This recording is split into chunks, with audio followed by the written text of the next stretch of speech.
What's up, guys? Thanks for tuning in. If you're like me, you're very interested in Web3 and Solana. It's a really cool blockchain. Probably, if you're into Web3, you probably heard of Solana. But I'm kind of into Rust, and one of the reasons I like Solana is that the Rust is the primary programming language of all the smart contracts, or as they're called, programs on Solana, and the costs for transactions on Solana are really low compared to like the Ethereum chain. I've been going through this cool Solana course on this website called Calyptus. They have also free courses in this Learn section that I'll click on learning how to be an Ethereum developer or learning how to be a Solana developer. That's me. I'm on here. And I've been working through this Solana developer course. I wanted to do a video on creating a Solana DApp through their course. I've already done a couple of these that are a little more simple, but I figured build your first DApp sounds pretty cool. If you're not familiar, DApp, it's like D is for decentralized, so just a decentralized application where, a lot of the data that we're storing for our app is blockchain data, so it's decentralized as opposed to a central, server, database, etc. So let's dive in.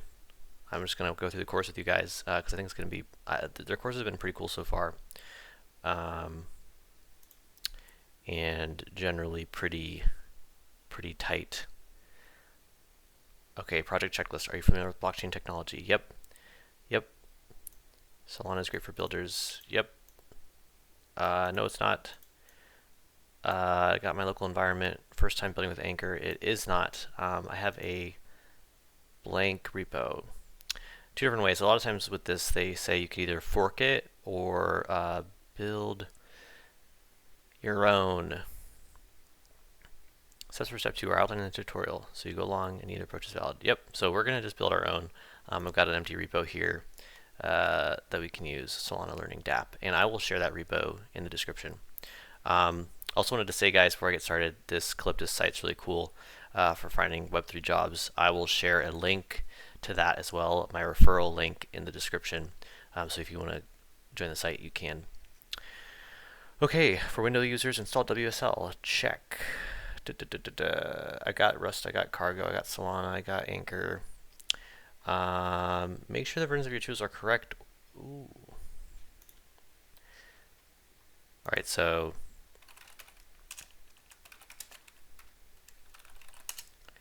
we've got 1.18.1.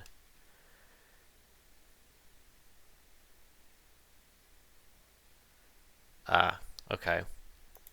Well, our Solana is a little different, so maybe we'll run into something with that. But I'm going to keep that as it is now. Oops. So we're way ahead on the Rust side, but I don't think it should be too much of a problem. That would be 1.75.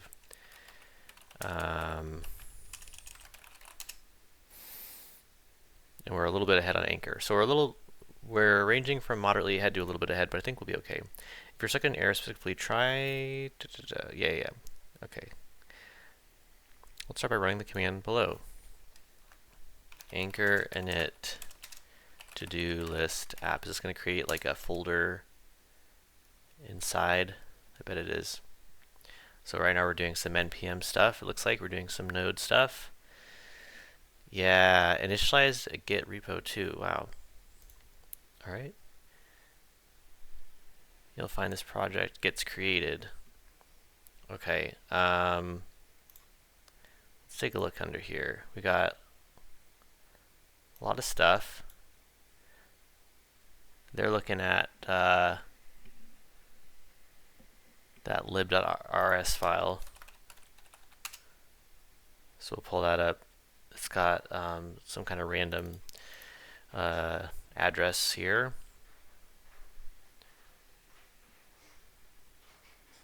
Cool. And our VS Code Rust Analyzer is cranking along. Alright, so let's get decoding. Ooh, let's understand what each and every line here means when we build a CRUD app on Anchor and write tests for it. Refer to the Anchor theory module from the project checklist. I'm actually not sure if I've seen this. I think Anchor is just basically similar to like hard hat for Ethereum is the way I've come to understand it. Oh, well, this isn't anything helpful. We'll just Google Anchor. Solana. It's for writing dApps on Solana, right? Remember, for Solana's C-level runtime, providing several convenient developer tools for writing smart contracts. Let's get a high level overview. Anchor consists of three parts: the program module, the account structure, which are marked with, and the declare ID macro. The program module is where you write your business logic. The account structs is where you validate accounts. The declare ID module creates an ID field that stores the address of your program. Right, and program is a smart contract. Let's remember that. Anchor uses hardcode ID for security checks. It also allows other crates to access your program's address. Okay. It always feels weird as like a Web 2, I guess, developer to see just like a hard-coded ID. Whoopsies, don't inspect. But, you know, maybe that's the way we do it. 'Cause it's like, well, what about, different environments, for instance? How do we do that? I guess we'll kind of continue on. All right, so let's get coding. Starting out adding functions, building our CRUD app. Hell yeah. First, we need to think of what type of data we are storing on-chain. We are creating a to-do list app, so we need to store tasks for different users. So let's define the task first. All right, so this looks like what we're going to put in here. So now I think I'll switch a little bit to, we're kind of going to go flip back and forth.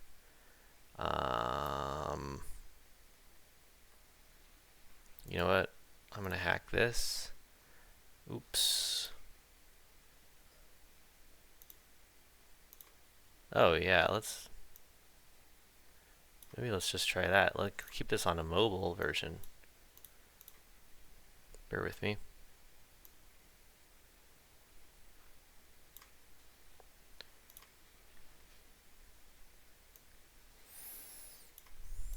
Okay.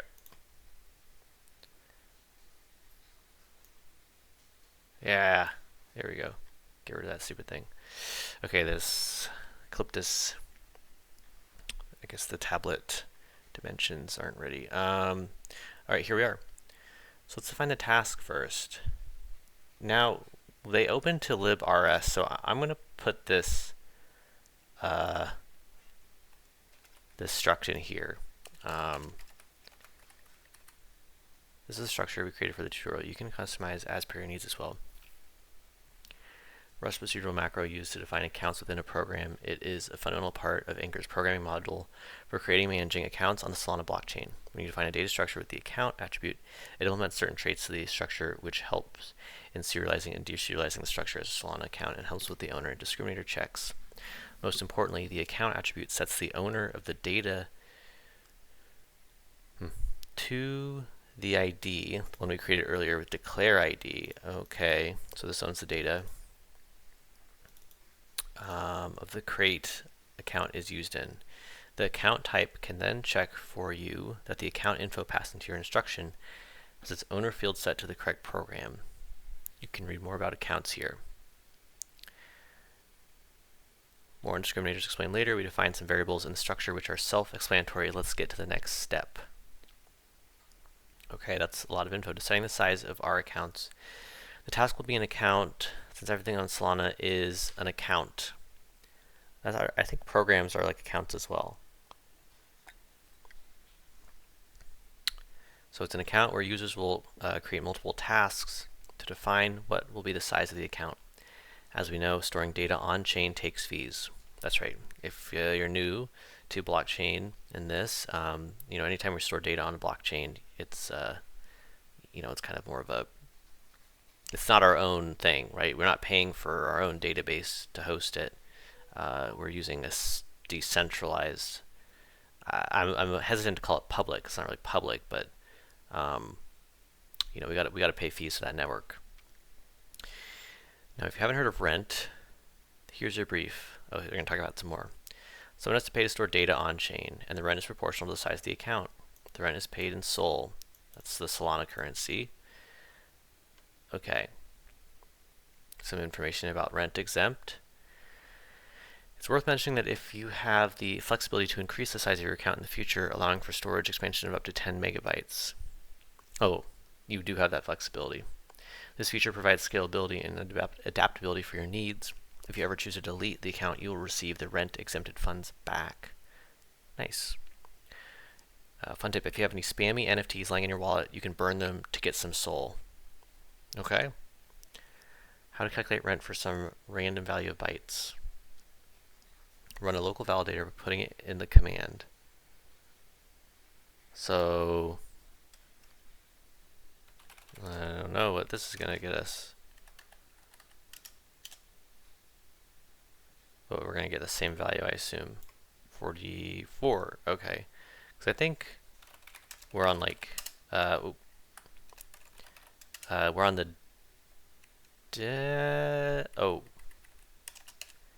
DevNet, right? So with these blockchains, you'll have a dev network, and then of course the main network production. Since we're we're on DevNet, and it gave me that value of 69,420. I feel like this is a joke number. Okay, 48, 405, 408. So I get the same number. Seems like DevNet value is fixed. Anchor helps in doing the maths for us. We just need to discuss how much storage is required. Here's a space reference to help out. Oh, interesting. So they got all these data types and the amount of bytes. Okay. Okay, more on the discriminator. It's a short piece of data, usually 8 bytes, added to the beginning of an account's data. Its purpose is to indicate the type or purpose of that account's data. Think of it like a label that helps programs understand what kind of information is stored in the account. The author, it's a pub key. Let me think about this. Discriminator.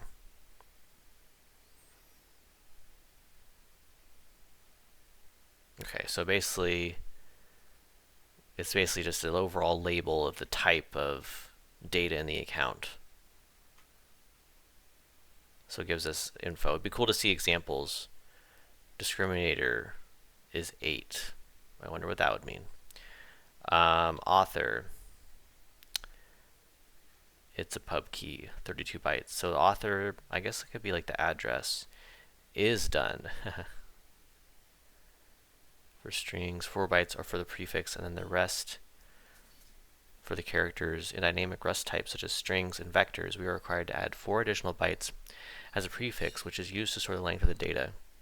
It is done to ensure that the data could be properly serialized/deserialized, since the actual length of dynamic data can be anywhere between 0 and the upper limit.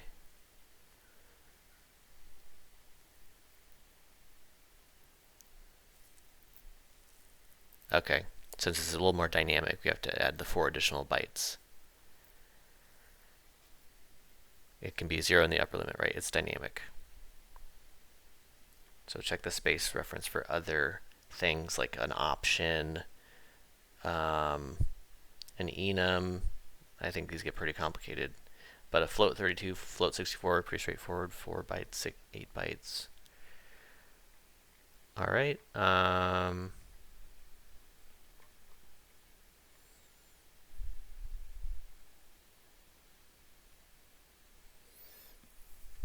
So you got to initialize these with the right amount of space. I guess we'll see how that gets done.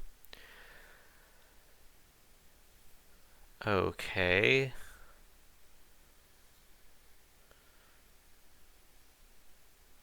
We added an implementation block at the end, which allows us to attach methods, constants, and more structs. So,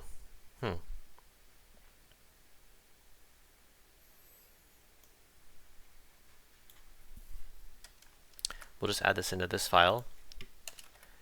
And you see they have this length. We can call that to get the size.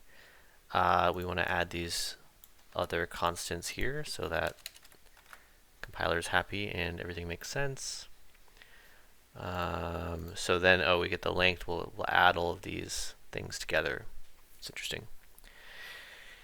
In addition to the aforesaid space requirement, we have also added 8 additional bytes in the length constant. These 8 bytes, also known as discriminator, like we talked about, are required by Anchor to distinguish between two or more structs. Anchor takes the human readable name of the struct, task in our case, generates SHA-256 hash of the string, and saves the first 8 bytes of the resulting hash in the account. Oh, that's cool. Okay, so the actual name of the struct is used for the hash, and those 8 bytes are reserved for that, if I'm understanding that correctly.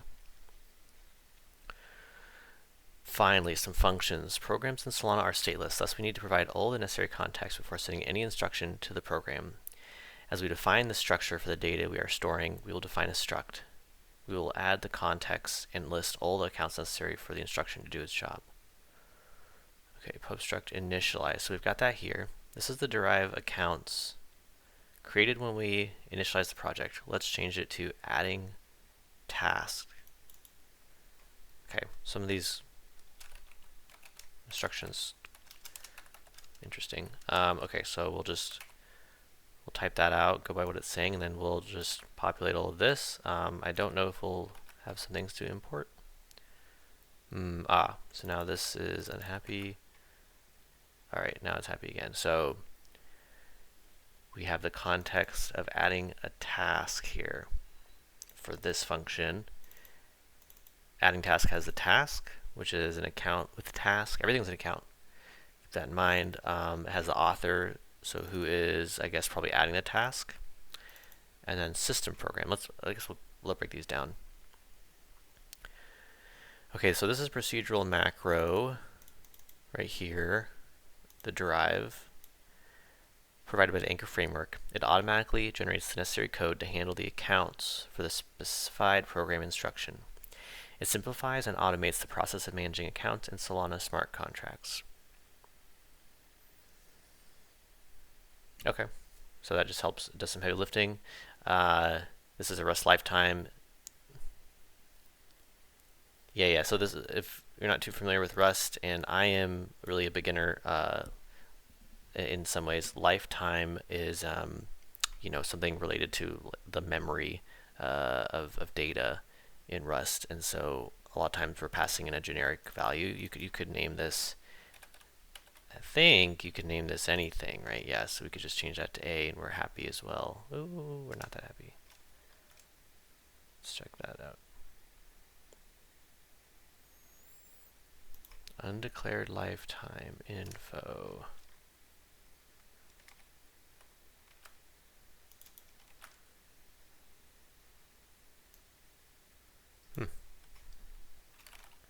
Oops. Okay, there's something about that that's kind of maybe baked in. Okay, so pub struct adding task info. This defines the adding task struct with a lifetime parameter info. The lifetime parameter is used to ensure that the accounts referenced in the struct are valid for the duration of the instruction execution, right? Yes. Right, this data that we're going to reference in our Rust program, will the memory live long enough? Pub task account. So the task, okay. This line declares the field name task of type account info task. Cool. It represents an account of the type task and will be used to read or modify data stored in a task account during the instruction execution. So I'm starting to feel like, okay, yeah, everything is an account, and an account though can wrap, your own data. So you're creating some kind of entity in this smart contract or Solana program, and we create some things that make sense for a task, right? Like who's it assigned to, I guess, is it done, a description, created at, blah, blah, blah. And when we're adding a task, right, we have to send it as an account, but inside the account isn't a task. Very cool. The author, this line declares a field named author of type signer. It represents a signer for the transaction, indicating that the author needs to sign the transaction for this instruction to be executed. So yeah, who's going to sign to add the task? Probably maybe who provides the rent to store it on the blockchain. Pub system program. This is the official system program from Solana. As programs are stateless, we even need to pass through the official system program, this program will be used to initialize the task account. Got it, right? Because we don't want, the programs aren't going to have the state of the system program, so it's, everything's kind of very functional in a way. We have to have all the inputs, same inputs get the same outputs. I kind of think of it in like a functional programming way. Okay, we want to make sure that the system program ID is correct, and should add it as a constraint to the instruction. We can achieve it by using yet another type of account called program and passing it the system type to ensure it is the official system program. Okay, so that's what we're doing here. Already got that set up. It has to be a program. It has to be the program, which program takes a generic. We're passing in system. So that way somebody can't just pass in any old program. We can also add constraints in accounts. Have we already done that? So pub derive. Okay, it looks like we might add some code here that's going to add an attribute, and that attribute will have some constraints. Let's see. Binding the line account init payer equals author space equals task. We have declared that we are initializing author is paying for it, and the space would be len, as we defined, len, like the length of the task. Okay, as we've referenced here. Now we're getting an error. Hopefully they'll clean this up for us. The payer specified for an init constraint must be mutable.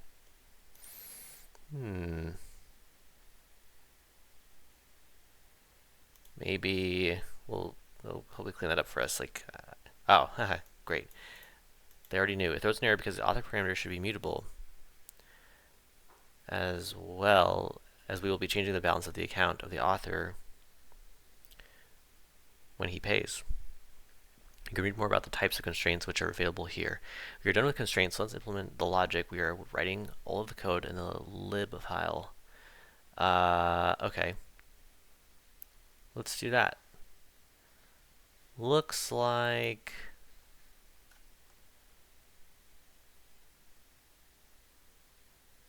account mutable. So we gotta add this in here, and then we'll be happy again, right? Okay, cool. So now we're gonna add a function that I guess just lives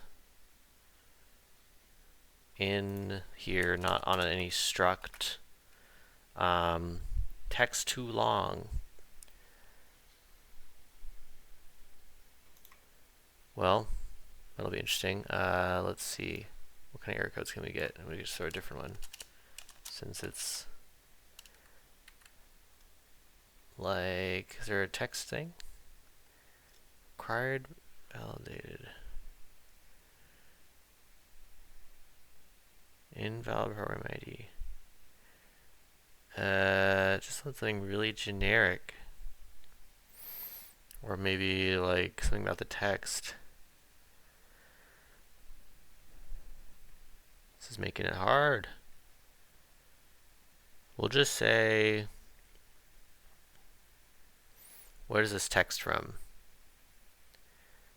It's for the adding the task text. Oh, do we need to implement this maybe on the error code struct?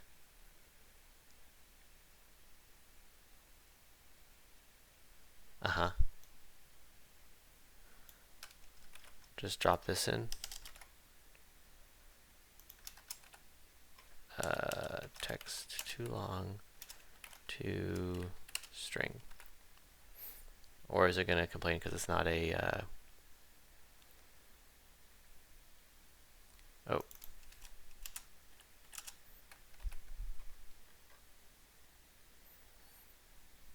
Oh, where we gotta into.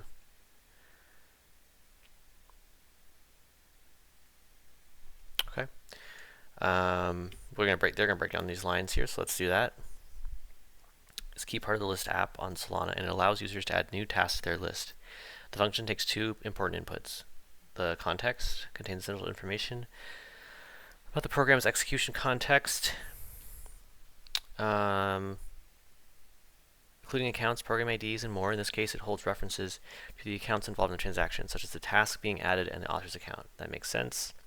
Right, it's going to have the adding task, which will have the task in it, and task does have the text, so that's interesting. But maybe we set the task text, right? We mutate it directly. We set it mutable. I don't know how I feel about that, but okay. Text parameter is a string representation of the content of the new task that the user wants to add. All right, ownership and the ability to modify the state of an account are crucial concepts when working with Solana accounts. Here the program has the ownership of the task accounts it creates. This means that the program has the authority to modify the data stored in those accounts. The first line, let task, it's a mutable reference to the task account. As accounts are mutable by default, we need to modify the fields of the task to add new information. By using a mutable reference, we can modify the task accounts fields in the context of the transaction. It's saying accounts are mutable by default, but I would say any Rust variable is immutable by default. That's kind of just a function of the language, not really Solana, but true as well that the accounts will be because they are Rust data, Rust variables. And you know, this is kind of like a keyword you don't want to use as much as possible. So it'd be cool to set this up in a different way where instead, I think the problem is maybe like a function that is like task with text or something. But we can come back to that. Maybe I'll just throw in an angry to do. Can we remove mutable reference? Okay, author is immutable.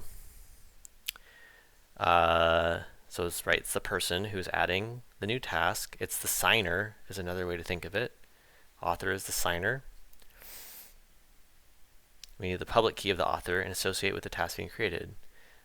So the author is a signer struct, and a signer struct has account info. But let's see, it has a key on it, I guess. And then we have that dereference there, right?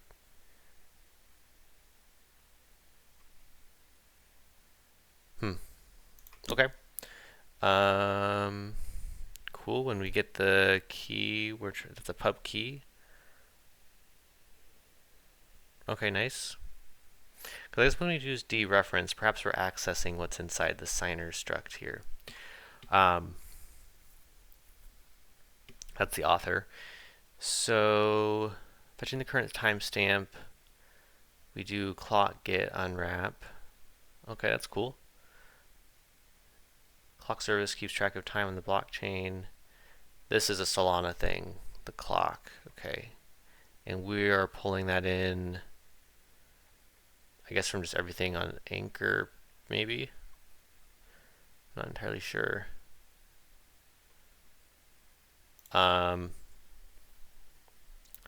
Or maybe that's just added in the context of all this through attributes, perhaps. Maybe with this program. Okay, so we get the timestamp for the blockchain, and then we define custom error codes in the code below. We already did that, so we set this text too long. I got bothered by the error, so I had to do it right away. The subsequent lines fill in the details of the new task, right? So we got adding the pub key. Set it to done false. No, it's not done. It's a new task. And then updated that. It's kind of funny to populate that. Set the text. Just return OK. Results are a really great thing about Rust. If you're not familiar, basically allow you to kind of enumerate more easily on the possible outcomes of a function. I really prefer this to like the try catch exception world of other programming languages. Okay, let's test it out. We'll run a local test validator for Solana, deploy the contract there, and try validating the adding task function. Use the below commands in order to do so. That's pretty cool. Okay, let's see if we get these kinds of things. So they're inside the to-do list app folder. So now we'll go in there and we'll run Solana to-do list or Solana test validator and pray. Oh, it's running. Where do we go if we see there? It's not working right now. Okay, it's fine. I don't mind. Keep the validator running on the first one. Okay, fine. Solana config set URL localhost. It will point to Solana config towards your local validator. Interesting. Ooh.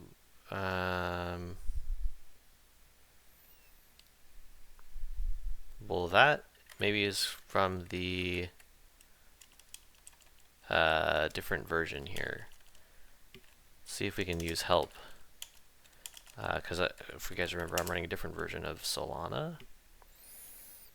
Solana config set -- URL. Okay. Now let's try this. Ooh.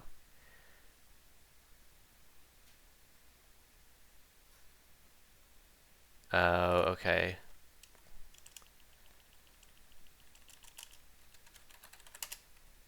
Okay, so WebSocket URL -u. That's kind of what I was already doing. Okay, cool. Nice. Now will it do something? Nope. Anchor build. It will compile the contract. After the first compilation, Anchor will generate the program ID for us. To view the program ID, use this command anchor keys list. Now copy the program ID and replace it with the existing ID at 2 places. First in the declare ID macro at the top. Okay, so this is going to create our program ID, I guess. I don't know, the first one maybe is just useless. Oh. Environment variable to display back. Oh, I see. We might need to get into the program. Oh, I see. I opened up a new one. I was not in the right folder. Okay, here we go. Now we're building our Rust program. Getting pretty exciting here.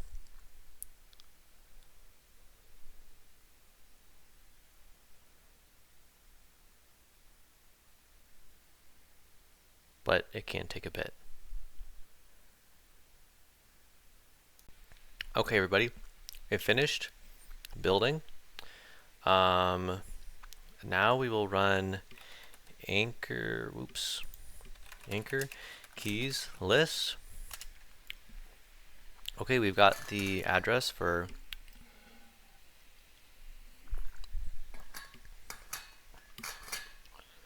the program ID, or we'll get this is program ID, I guess. I don't know if it's really an address. Is this gonna be the same as what's here? It's the same.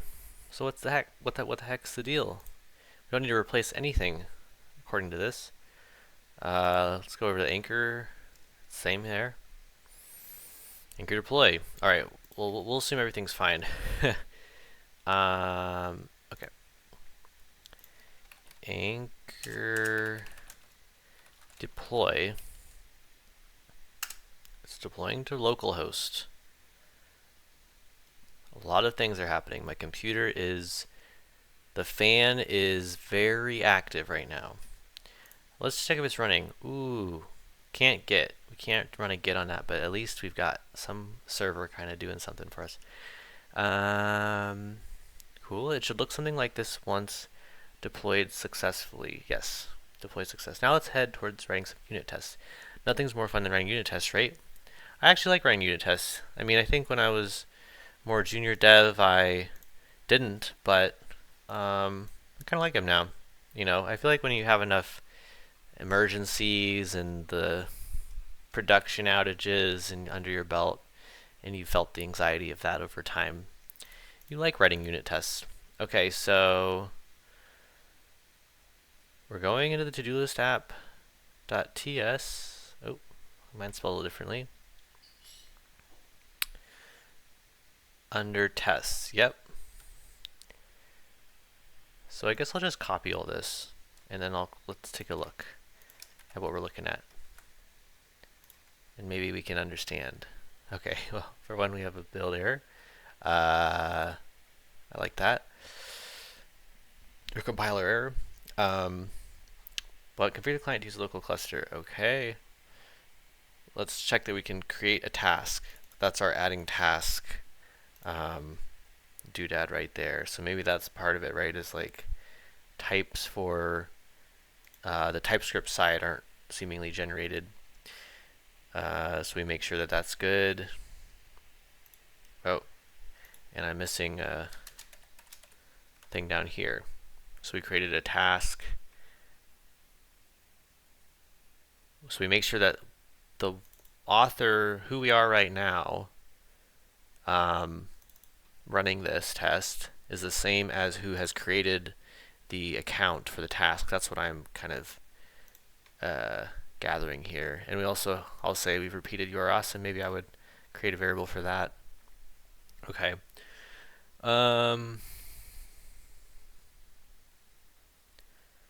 This line configures the client to use the local Solana cluster. So the anchor provider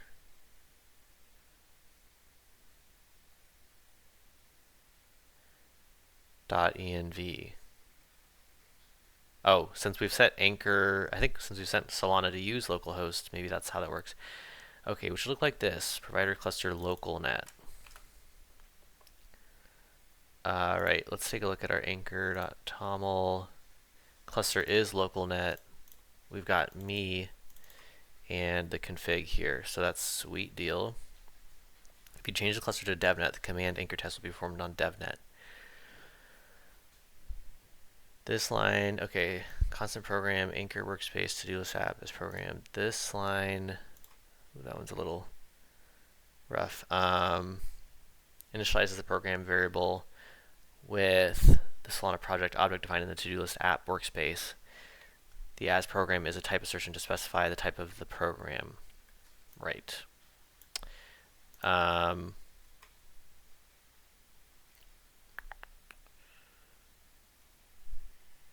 Where were we? Constant author, program provider as anchor provider, sure. This line initializes the author variable with the program's provider, which is an instance of the anchor.anchor provider. Okay, so anchor provider is the author. We are using the same key pair to act as the author and sign the transaction. Alternatively, you can generate a new key pair for author. Interesting. Okay, yeah, so this creates a test, if you're familiar with Jest, or what is this, Jest or Mocha? Seems like, I think Chai is related to Mocha.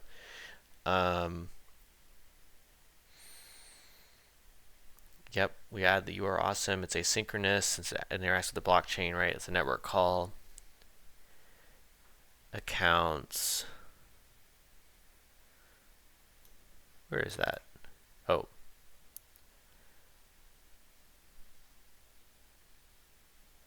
This part specifies, let's learn about this.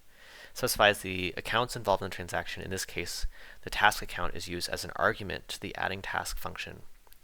Signer's task. This part specifies the signers for the transaction. As discussed in point 6, we'll add the task key pair here. If you're using a key pair other than the provider as the author, that key pair will also be required in the signers array. Interesting. Oh, okay, in here. This line sends a transaction to Solana RPC right here, and waits for the confirmation of the await record keyword. Yeah. So I don't know if you guys watching this, no JavaScript, TypeScript, async await. That's how promises are handled.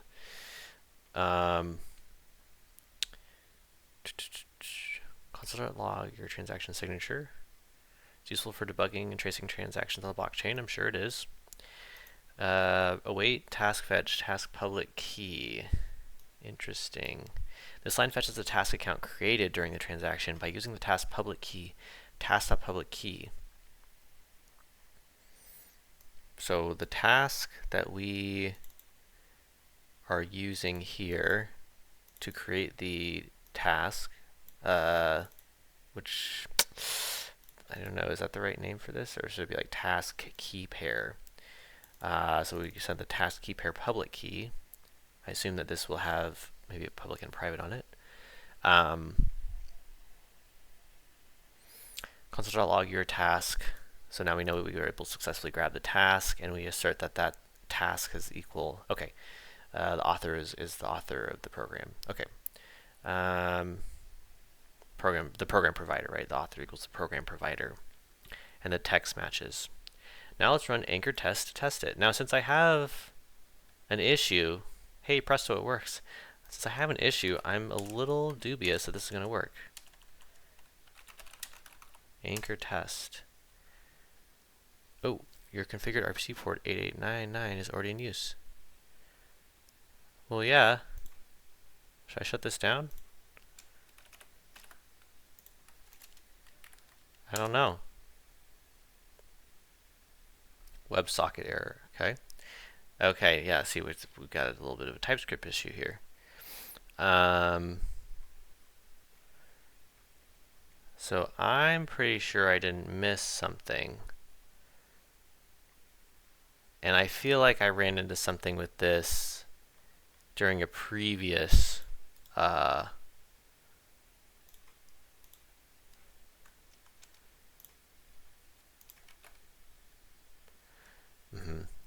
to-do list.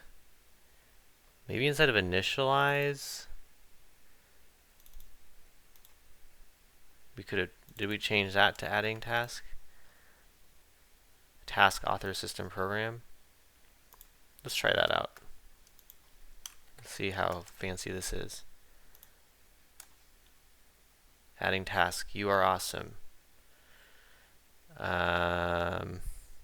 Maybe we should just add a new thing. Tuple. Yeah.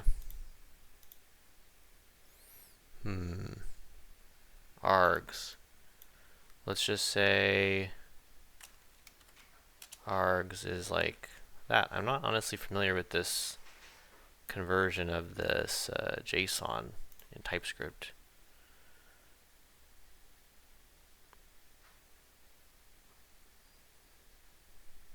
Like, what? We might have to get back to you guys on this. Text. Is it going to show up here?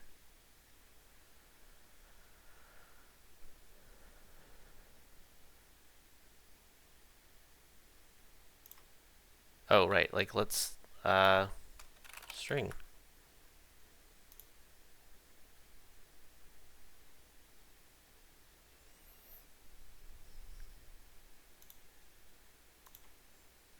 Come on, TypeScript, help me out. Let's see. Describe. String.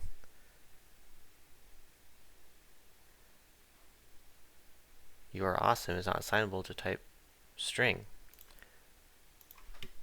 I'll wrap it in this, like I think it might want. There we go. Oh boy.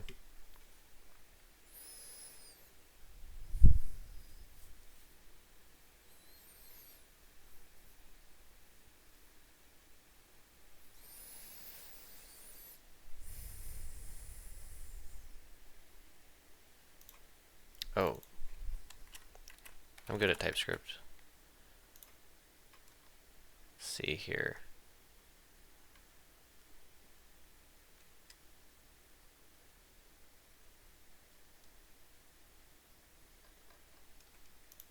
So what's the deal?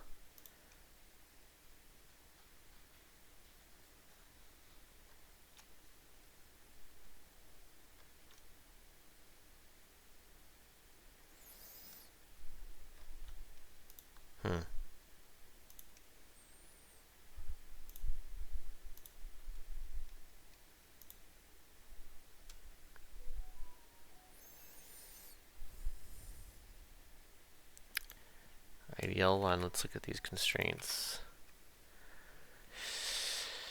We're going deep. We're going deep here. We're looking for that IDL field.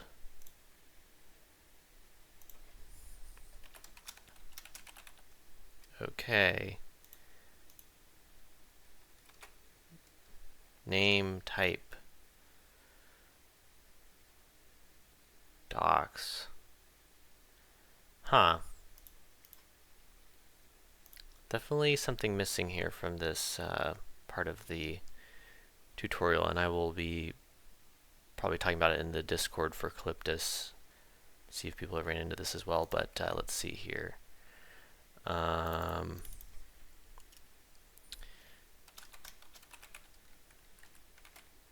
I just import this? Or do I need to even specify that? What's this now?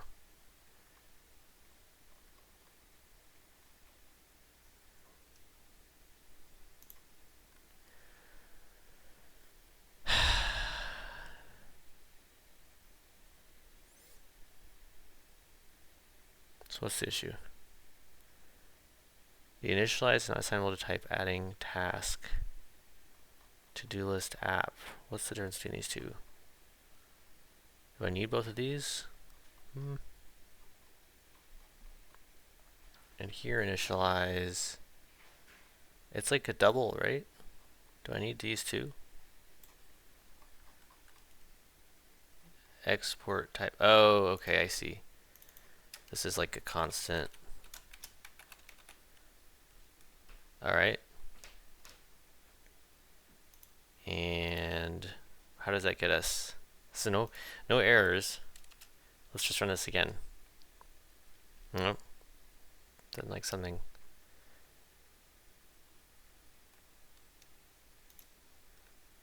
We're back to there. Oh, holy smokes, it just erased our changes.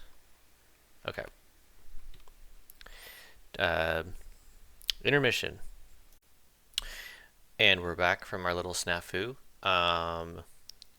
And you can see, guys and folks, that we have the test passing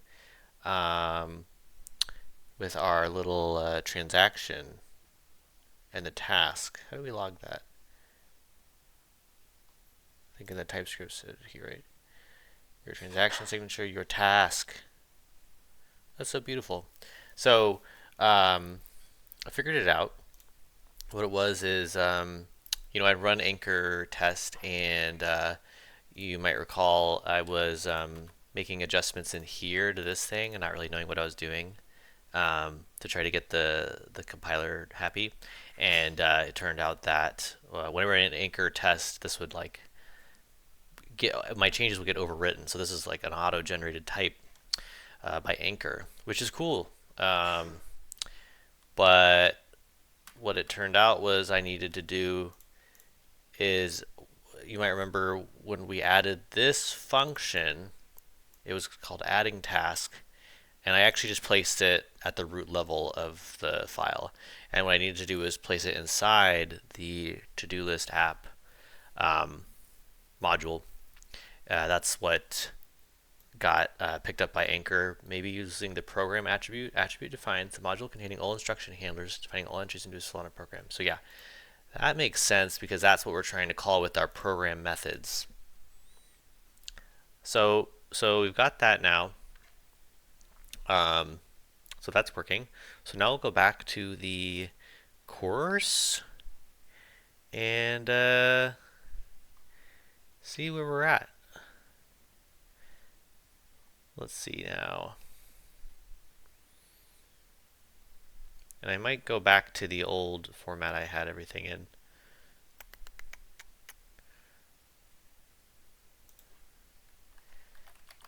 Okay.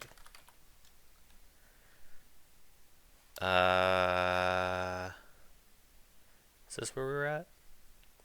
All right. Now let's run Anchor test. It works.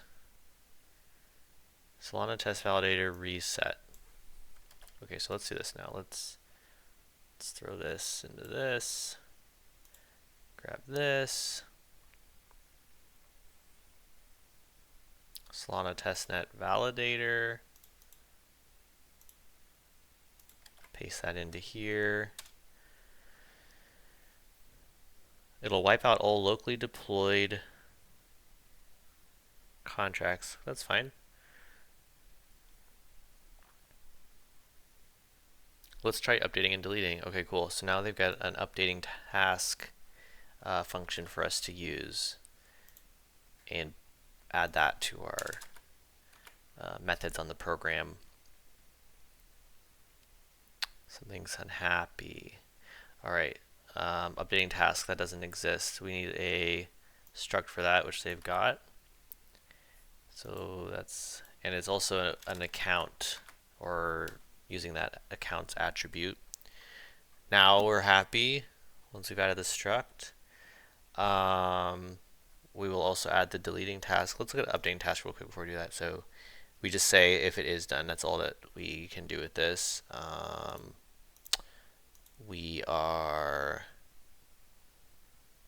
just kind of, oh, you have to mutate it. It'd be nice if there was a way to like return the task, and that would be the new tasks, kind of more of a functional programming pattern. That's my preference. But okay, so we won't get into all that, and let's add this deleting task function. Deleting task. This is interesting because it doesn't look like it's doing much besides setting the is done to true, which is super similar to updating, just hard-coded as true. Let's read what it says. Function used to mark a task as done, effectively deleting it from the active task list. Whether it's done or not.